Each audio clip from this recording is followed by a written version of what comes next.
Hi everyone, it's Allison again of Happily Homeless's Moonstruck, live from the opera camp.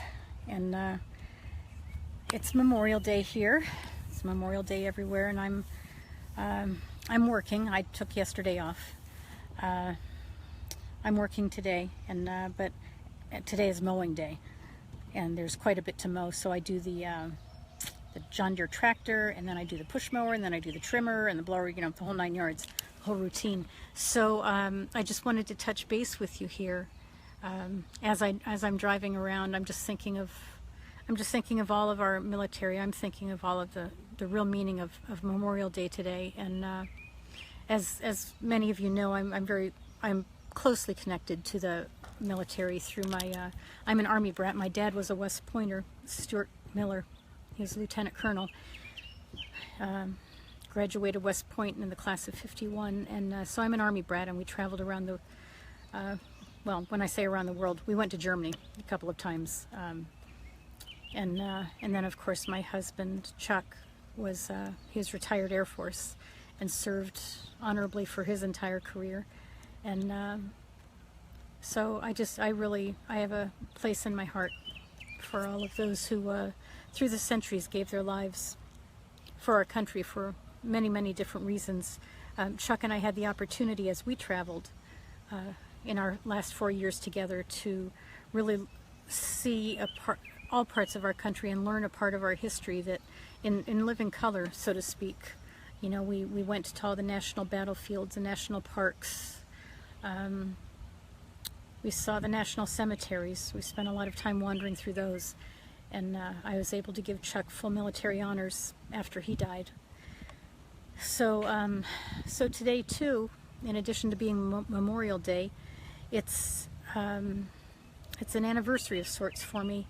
In 2009, Chuck and I, on this day, we did the closing on our house, and we left the offices where that was in New Jersey, and we went back to our house in West Hampton, and we had a U-Haul truck packed there with what remained of our belongings. And Chuck got in the truck, and I got in our SUV, and we turned the ignition, and we started west, and we never looked back. And so today is 8 years that I've been living full-time on the road, 4 with him, where we adventured, and we went to all of the lower 48 states. And it was interesting when I texted my kids this morning, you know, that about it being 8 years on the road for me today, and because our kids, well, they know how to get to the meat of the matter, and so our older son, Alec, he just texted back, "What was your feeling that day, on the day that you and Dad left?" And you know, left the house and all of that, and all my gardens, left everything, just left, and I told him, we were excited. We were so excited. We felt this sense of freedom. We'd chosen freedom to get out of the rat race and just go off and adventure together. And there was a sense of excitement, not only for the adventure of seeing our country and exploring, but excitement that it was just the two of us. And we had all the time in the world now to be with each other. And it was interesting when we first started off, before we even started, but you know, with different people knowing of our plans, one of the primary questions we got was, "Oh my goodness, you know, all that time together, how are you and Chuck gonna, you know, how are you gonna stand that, and you know, being together all the time?" And it's like, my reaction and Chuck's reaction was, well, exactly, that's what we want. We want that time. We want that unbroken time with no responsibilities and no kids and just us out on the road. We were so excited about that, having this time together, and we liked each other. We were deeply in love, but we really liked each other too. And we were very different in a lot of ways. Chuck was he kind of had a scientific, logical mind, and I'm much more spontaneous, and whatever side of the brain it is that works more prominently with the creative aspect, and imaginative and spontaneous, all of that. I was very much that, and yet we really clicked. Chuck and I really clicked, and And so that made for many, many, hundreds and hundreds and hundreds of conversations over our last 4 years together, sitting just 1 foot across from one another in our car, and just talking as we drove. And we talked about everything, and then we learned how to become very comfortable with the silences too. And we would just drive along. Chuck always liked to drive, and we would drive, and he would put his right hand on my knee and just rest it there, and I'd put my hand behind his neck and sometimes just massage his neck or massage his shoulders, for the long hours in the car. And we'd get out and we'd have lunch at, I don't know, we liked having lunch at cemeteries actually. We would just have, a sandwich or something, and then we'd just wander around looking at the headstones and reading what they said, and looking at all the love that was expressed in those headstones, and we'd talk about the history and wondering, who the people were. And sometimes we'd meet people who were visiting their loved ones in the cemeteries, and we would talk to them, and that was pretty interesting too.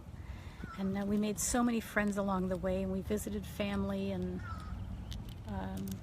extended relatives, and we had the time of our lives for our last 4 years, and ending up in Southern California in Cathedral City in 2013, where he died. But we had those last 4 years, and I was, especially given that the cancer came back and killed him, I was so grateful that we'd taken that opportunity to just sell everything, just get out of the rat race, just have that time with each other. And we made that time really count. We always had, but now we had this time where we didn't have the responsibilities, and we made every damn second count with each other. And so as he lay there in that bed in hospice, I was able to say to him, we had these last 4 years. I wouldn't have traded them for anything. We had these last 4 years on the road, and he lived his dream and I lived my dream, and we lived it together. And what more can you ask, right? And so in hospice we covered the walls with postcards from places where we've been, in the newspaper articles that had been written about us, the happily homeless couple. And we had that time, and Chuck used to say that he was time wealthy. He was time wealthy, and he really believed it, and he knew it, and we grabbed every second of those last 4 years. And then he died, and so today is also, it's for me personally, it's the anniversary of 4 years on the road on my own. And so 8 years altogether, and now today I'm matching the 4 years that Chuck and I had together, with 4 years on my own on the road. And I'm proud of that, and I don't think that way often.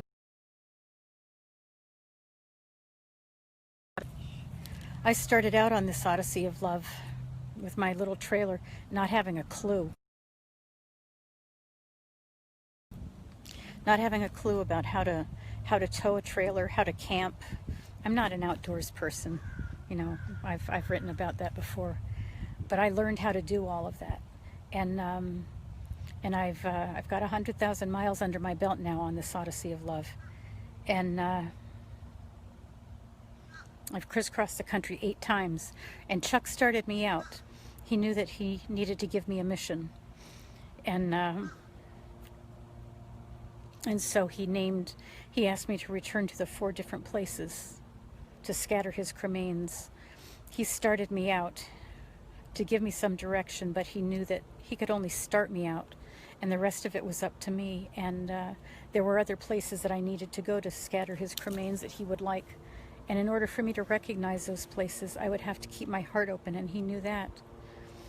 And I know that he was thinking in his heart, even though he didn't express it, that if I kept my heart open so that I could recognize those places,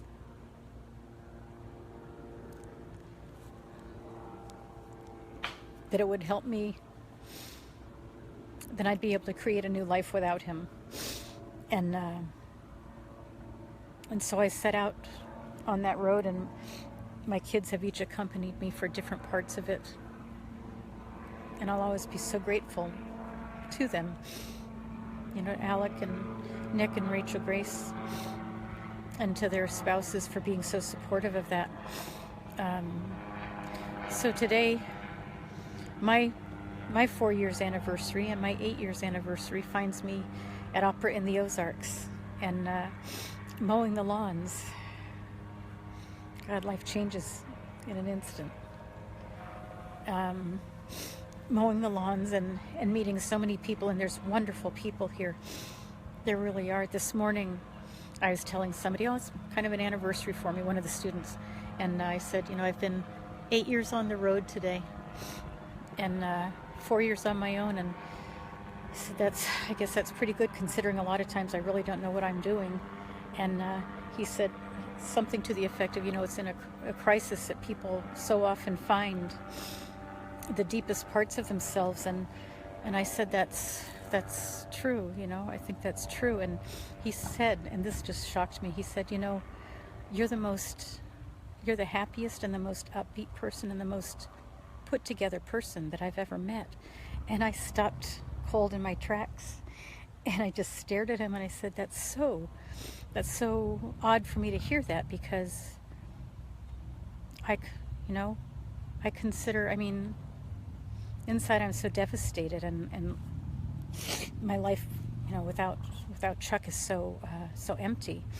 And but I said that just goes to show what self-perception is versus what so many other people perceive, and maybe in spite of the devastation, maybe what it is really is that maybe it's just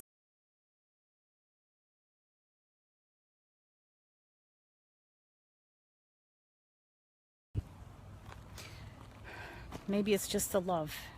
That's what I choose to believe. It's just the love that shines brighter from me than anything else, and just maybe creates this whole aura around me. And I hope so. But whichever it is, anyways, I thanked him for saying that, and he went on his way. And I went on mine, and about not even, I don't know, 10 seconds later, I hear my name being called, and it's this young man again, and he came over to me and he said, Allison, he said, I just want to give you a hug. And so I got this really wonderful hug from him. I get a lot of good hugs. I've gotten so many good hugs around the country from all of you who follow along with my travels. And they mean the world to me, and I want to thank you for them. And I was asked the question earlier, would I do this work camping again? And I would. You know, it's whatever you want it to be, like anything else in life. And I work really hard at this, and I take pride in the job that I do. And it's the people I'm meeting, as you know, that's what makes it. The job is kind of whatever it is.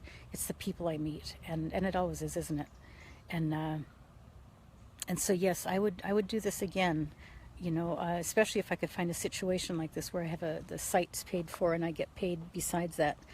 That works out really well. This has been a good gig, and it's really just starting. Lots of the students are arriving. You know, they're here now, and the orchestra is going to be arriving. And so, you know, love and grief, they go hand in hand, and hopefully on most days, the grief goes in the container of love, but it's really all mixed together. And so I just kind of keep plugging along. I keep showing up and suiting up, like Chuck used to say to the people that he sponsored, and that's gotten me through no matter what. And whether I like it or not, right? It's life. This is what is, and all I know how to do is to be love. And so on this day, that's 8 years and 4 years for me. I just want to thank all of you for all of the love that you've given me and that you continue to give me. It means the world to me. And I know Chuck is cheering me on too somewhere. So I will catch up with you again, and thank you truly from my heart. It means the world to me to have you all here. And I'll catch up with you again. Ti amo.